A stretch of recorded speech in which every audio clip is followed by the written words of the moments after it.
your houses. So guys, I am back for you guys with English of class 12. So guys, we are going to start with the English for class 12. But guys before उसके अगर आपने LS square नहीं किया है तो please guys do it fast. This means like share and subscribe. Guys subscribe is the most important because अगर आप subscribe नहीं करोगे तो you will definitely miss some of the videos which will be very useful to you. So I don't want you guys to miss them out. So guys, do fast, do subscribe the channel, and guys, if you feel that my videos are helpful to you guys, so please go and do hit the like button. So guys, we'll now start with the English. Guys, in the English of class 12, two books are prescribed by the CBSE. The one book is Flamingo and the second one is Vistas. Guys, in the Flamingo, we have 8 proses and we have 6 poems. This is prose. We have 8 proses. Proses means they are a incident. Means the chapter is in the form of incident. Someone is describing the incident to us. So these are the proses, and we have 6 poems in this. And guys, in Vistas we just have 8 chapters. And guys, you should just know कि जो weightage होती है as compared to both the books. Guys, the Flamingo has more weightage because obviously it has more number of chapters. It have more number of chapters, so it will have more weightage than the Vistas.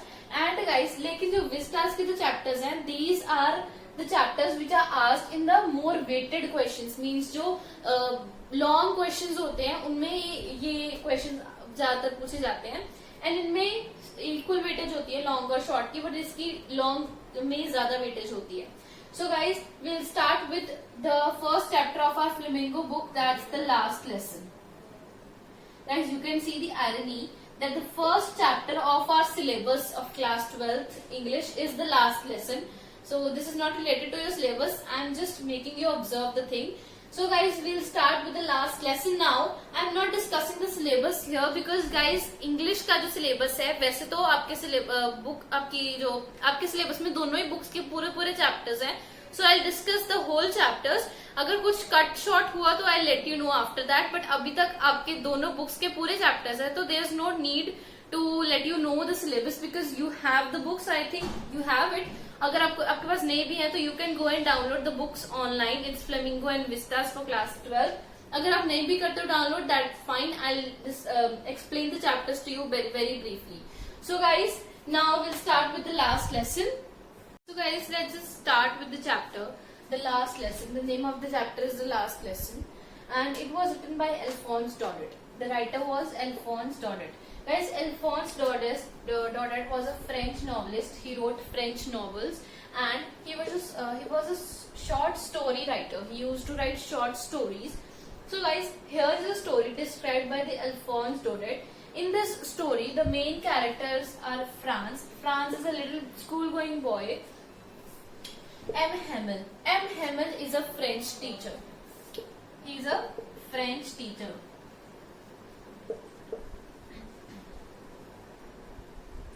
So guys, he was a French teacher, and guys, this is a story, or this is, you can say, an excerpt. Excerpt means a part of a story. जब this was a chapter or story or excerpt, whatever you want to call it, this was written at the times of war. जब France और Britain के बीच में war चल रही थी, the story was of that. Britain and I think that was Germany. Britain Germany एक साथ थे and France was the different. France was the opponent and this is the time scenario of the chapter. Guys, इस chapter में जो France होता है, he is as I told you, he was a school going boy. So he one day woke up, but he got a bit late to get up from his bed, and he was getting late to reach the school. And guys, he was very resistant to go to school, but he had to. So guys, he was because मतलब उसे जाना पड़ा, पर वो चाहता नहीं था कि मैं स्कूल जाऊं. So guys, he wanted to go. He don't want to go to school. तो यहाँ पे क्वेश्चन आता है कि फ्रांस जो है वो स्कूल क्यों नहीं जाना चाहता था. So Franz didn't wanted to go to school because उसके जो टीचर थे, he was M. Hamel, जो कि उसके फ्रेंच टीचर थे, उन्होंने उसको बोला था कि तुम पार्टिसिपल्स के रूल्स याद करके आओगे. पार्टिसिपल्स के rules. He told Franz to मतलब उससे सुनने थे उसने, he had to recite the rules of participles in the whole class, but he didn't recognize, मतलब उसने वो prepare नहीं किए थे, he didn't prepare the rules, so he wanted to resist to go to school, वो जाना नहीं चाहता था, but guys he had to go to school, so वो गया, but तो वो जाते जाते भी उसको जाना तो पड़ा ही था, but वो लेट हो गया। तो गाइज लेट होते हुए जब वो जा रहा था, he was in a hurry, तो रास्ते में एक बुलेटिन बोर्ड उसे दिखा, मीन्स वो उसके ऐसे जैसे हम एक एडवर्टाइजमेंट्स के लिए बड़े बड़े बोर्ड्स होर्डिंग्स लगे होते हैं, ऐसे ही उसके रास्ते में एक बोर्ड था और उसके आसपास सारे जो लोग थे वहां पे वो इकट्ठा थे। Everyone was standing behind the board, और वो दूर से देख रहा था कि वहां पे ट्रूप्स आ रही हैं, troops are the military man. और लेकिन ये जो ट्रूप्स थी, these were not the French troops, these troops were the German troops, क्योंकि वो हार गए थे। मीन्स जो फ्रांस था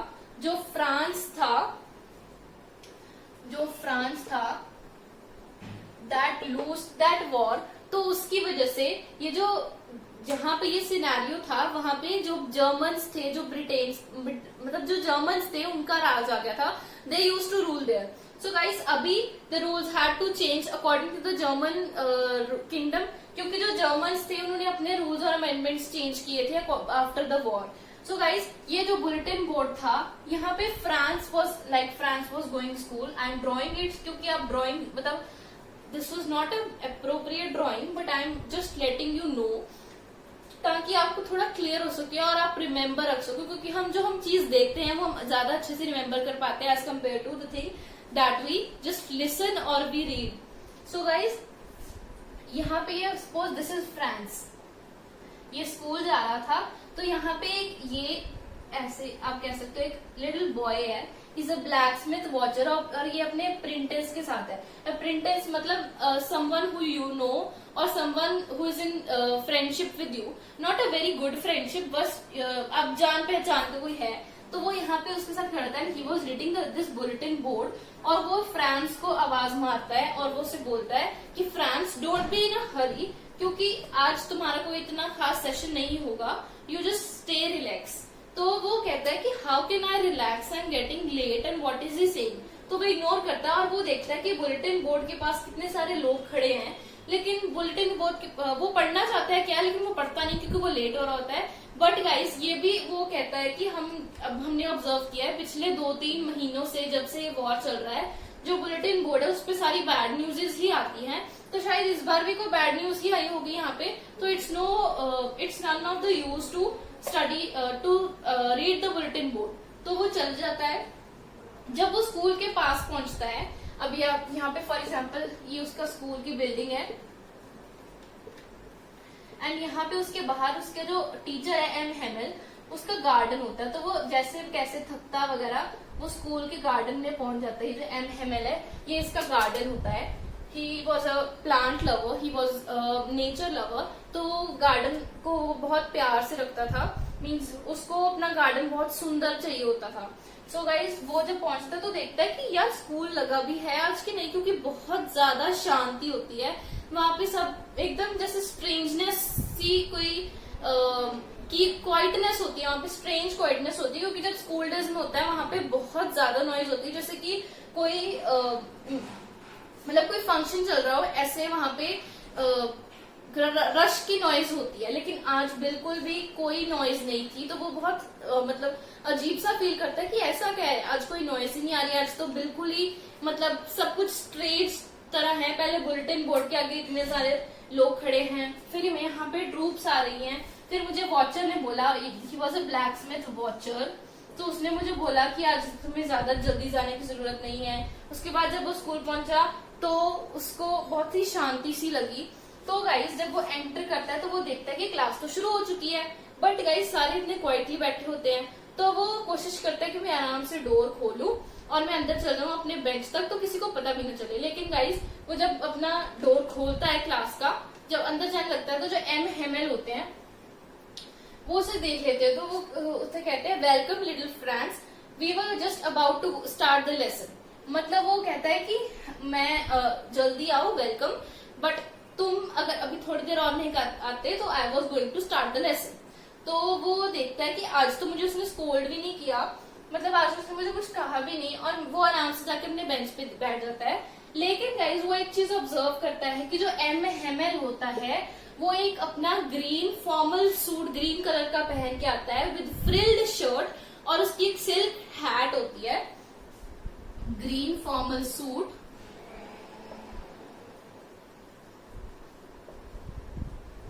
विद फ्रिल शर्ट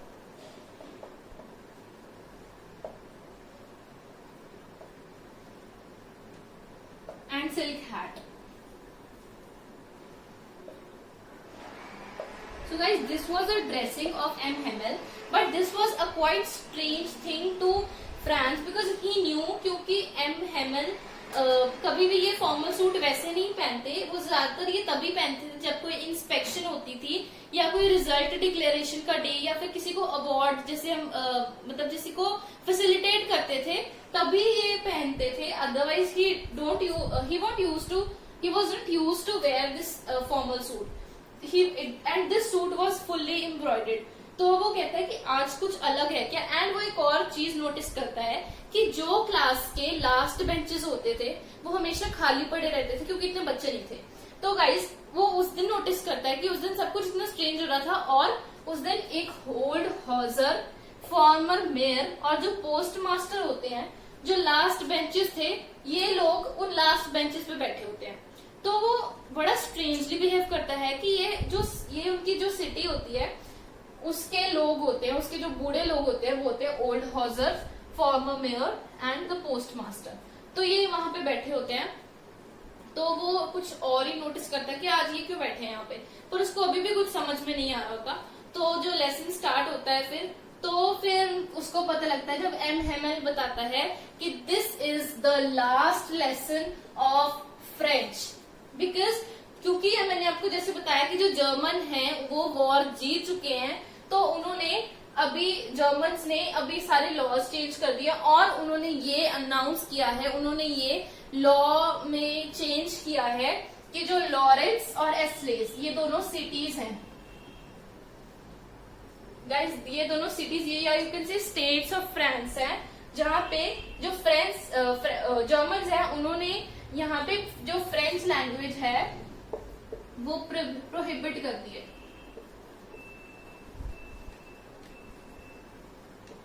उन्होंने बोला है कि यहाँ पे फ्रेंच प्रोहिबिट हो जाएगी, मींस यहाँ पे फ्रेंच पढ़ानी बंद हो जाएगी, और कल से ये जो स्कूल था इसमें एक जर्मन टीचर आ जाएगा, वो जर्मन टीचर इन्हें पढ़ाएगा and they were going to learn German language. The French was now prohibited from Alsace and Lorraine. So जो फ्रांस था he was a citizen of Alsace, तो ही वॉज शॉक्ड बिकॉज ये last lesson था उनका and they were just shocked क्योंकि जो ये France था इसने कभी भी जो फ्रेंच लेसन उनको सीरियसली नहीं लिया। He always use to just take it as for granted कि मैं बाद में कर लूंगा। और कभी कभी जो एम हेमल थे जब उनको पढ़ाने का मन नहीं होता था तो या तो वो अपने गार्डन की सफाई करवा देते थे बच्चों से, as I told you that he loved his garden, और कभी जब उसे हॉलीडे का मन करता था तो वो फिशिंग करने जाता था और जो उनका स्कूल था वो उसे ऑफ दे देता था। तो मतलब उनकी क्लासेस इतनी लगी नहीं थी। तो फिर एम हेमल बड़े ही मतलब he was very sad about that ये उनका लास्ट लेसन था, लेकिन उसने जब उन्होंने पढ़ाना स्टार्ट किया तो he just told everything that he knew to the students, ताकि जो लास्ट लेसन है एटलीस्ट जितनी पॉसिबल नॉलेज है वो उस दिन वो गेन कर सके। सो उस दिन उसने बहुत अच्छे से पढ़ाया एंड देन गाइस उसने, जैसे मैंने आपको बोला था, उसने फ्रांस को बोला था कि तुम पार्टिसिपल्स के रूल्स याद करके आओगे जो कि तुम्हें रिसाइट करने हैं इन द क्लास। लेकिन फ्रांस तो वो करके नहीं आया था, तो उसने फ्रांस को बोला कि France just get up and recite the rules. तो जब वो खड़ा हुआ तो ही वॉज नॉट कॉन्फिडेंट क्योंकि उसने पढ़ा नहीं था, तो वो खड़ा हुआ एंड ही जस्ट फंबल्ड। तो वो समझ जाता है and Hamel that he hadn't prepared the rules, तो वो उसे बैठने को बोल देता है कि यू जस्ट सिट, और वो उसे बोलता है कि this is not your fault actually this is my fault and your parents fault. वो सभी बच्चों को बोलता है कि ये मेरी गलती है और आपके पेरेंट्स की गलती है। क्योंकि एक तो रीजन मैंने आपको बताया कि एम हेमल का जब पढ़ाने का मन नहीं करता था, या तो वो गार्डन साफ करवाता था या फिर उन्हें हॉलीडे दे देता था और खुद फिशिंग करने चल जाता था। और दूसरा रीजन ये था कि जो फ्रांस में जो पेरेंट्स थे इन बच्चों के, वो उन्हें ज्यादा मनी के लिए, ज्यादा अर्निंग्स के लिए उन्हें फील्ड्स पे लेबर वर्क के लिए भेज देते थे, ताकि they can earn some money for food and the livelihood. तो वो फ्रांस भी ऐसे ही जाता था, तो he couldn't learn much of the France.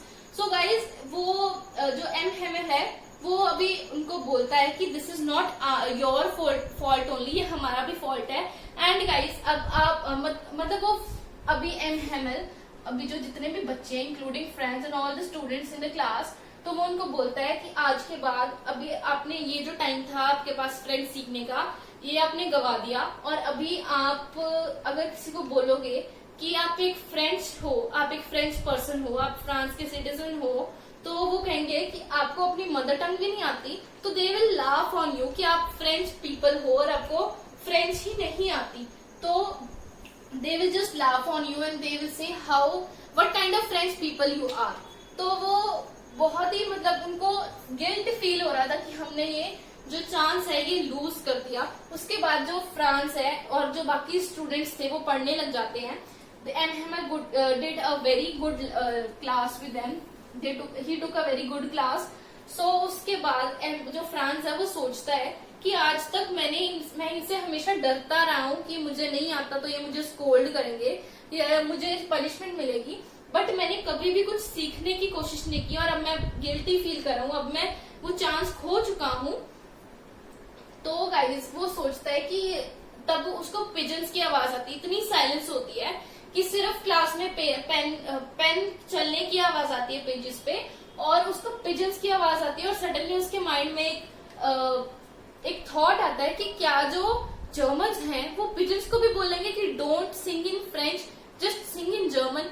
I know this is a very funny thing कि पिजन्स कैसे, मतलब पिजन्स को कैसे कोई बोल सकता है, but guys this was just the feeling of France कि वो इतना इरिटेट हो गया था कि वो बोला था कि जर्मन्स ऐसा क्यों कर रहे हैं कि हम फ्रेंच पर्सन हैं और हमें ही अपनी मदर टंग को वो रोक रहे हैं हमारी मदर टंग सीखने से, एंड वो जर्मन सिखा रहे हैं। तो क्या जो फ्रांस में जो पिजन्स हैं, जो पिजन्स है फ्रांस में क्या वो उन्हें भी बोलेगा कि आप फ्रेंच में मत गाओ, आप जर्मन में गाओ। So this was the feeling of France कि वो हमें क्यों रोक रहा है, why we are prohibited to learn French. So this was the main story. और उसके बाद guys the M Hamel, the French teacher, here comes the time of M Hamel to leave the class, as क्योंकि 12 बज जाते हैं clock पे, clock स्ट्रक्स 12, तो ये क्लास का ओवर होने का टाइम था। तो सब एक प्रेयर करते हैं और उस प्रेयर के बाद जो एम हेमल है वो एक लाइन बोलता है, he says vive la France। this phrase is a very important phrase guys। इससे पेपर में क्वेश्चन आता है कि what does this mean guys। this means live long France, live long France।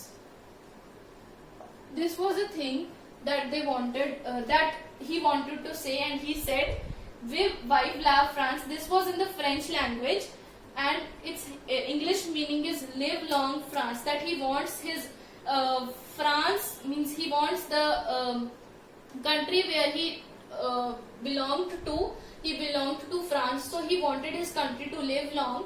so guys this was the whole scenario of the class। and guys ये लोग जो थे, जैसे मैंने आपको बताया, ये बैक बेंचर्स थे उस क्लास के उस दिन। तो guys they just wanted to attend the last class so that जब वो खुद पढ़ते थे तब वो सब नहीं सीख पाए, तब वो इतना स्कूल नहीं गए, तो they just wanted to take the pleasure of learning their French language on the last day। so guys this was our whole story that I told you। I hope this story is clear to you। so you just need to remember some of the points like this, what did the M Hamel say in his last words with the vive la France, and then he moved out of the class। so मतलब मैं आपको बता रही हूँ कि ये words बोलने के बाद he just moved out of the class. So guys, these were the last words. You need to remember them. And what does they mean? This is very important question. And guys, और France जो है, ये जब एक question ये भी आता है कि जो फ्रांस है, जब ये यहाँ से जा रहा था तो इसको सब कुछ इतना वियर्ड क्यों लग रहा था, तो उसके अंदर आप पॉइंट्स मेंशन करोगे कि सारी सब कुछ चेंज था. एक तो बुलेटिन बोर्ड पे एक नोटिस लगा था, ऊपर से एक जर्मन ट्रूप्स घूम रहे थे, और ऊपर से जब वो स्कूल पहुंचा तो बहुत ही साइलेंस थी, बहुत ही स्ट्रेंज साइलेंस थी वहां पे. So you have to mention these points. And guys एक और क्वेश्चन आता है कि जो एमएमएल है, this is a very important question क्योंकि ये बहुत बार पूछा गया है कि जो फ्रेंच टीचर थे एमएमएल, ही वाज मतलब उसने दो रीजंस बताए थे कि क्यों जो हमारे अभी जो फ्रांस और उसके क्लासमेट्स थे वो इतनी अच्छे से ये फ्रेंच लैंग्वेज नहीं सीख पाए. सो गाइज दो रीजंस आएंगे, एक एमएमएल खुद और एक और जो स्टूडेंट्स के पेरेंट्स थे. Because first reason would be M Hamel उन्हें एक तो गार्डन क्लीन करने के लिए भेज देता था, और दूसरा जब उसे फिशिंग करनी होती थी तो वो उन्हें छुट्टी कर देता था. और पेरेंट्स इसलिए क्योंकि गाइज वो और अर्निंग्स के लिए और लाइवलीहुड्स के लिए अपने बच्चों को फील्ड्स पे काम करने के लिए भेज देते हैं, instead of asking them to learn something about French language or any other subject. So guys this was the reason mainly you mention for the French language only. तो ये रीजंस थे कि एमएमएल ने एड्रेस किए कि जिस वजह से फ्रांस और बाकी बच्चे इतनी अच्छे से फ्रेंच नहीं सीख पाए. ऑलराइट गाइस, और एक क्वेश्चन आता है कि व्हाई एमएमएल थिंक्स दैट कोई और मतलब जो भी उनसे अगर वो किसी को बोलेंगे कि वी आर फ्रेंच मैन तो वो उनपे हंसेंगे क्यों, why would they laugh at them. तो इसमें रीजन आ जाएगा because he and France both of them thinks that अगर हम किसी को बोलेंगे और वो हमें कहेंगे कि you can't even speak your mother tongue that is French fluently, so how can you say yourself to be how can you address yourself to be the Frenchman? So guys, these were the important questions from this chapter. So I hope this is clear to you guys. So guys, if you have any doubt, so please do comment in the comment section. I'll reply to you. And guys, I'll meet you soon with the next chapter. So guys, till then, bye bye, take care and stay safe and bye.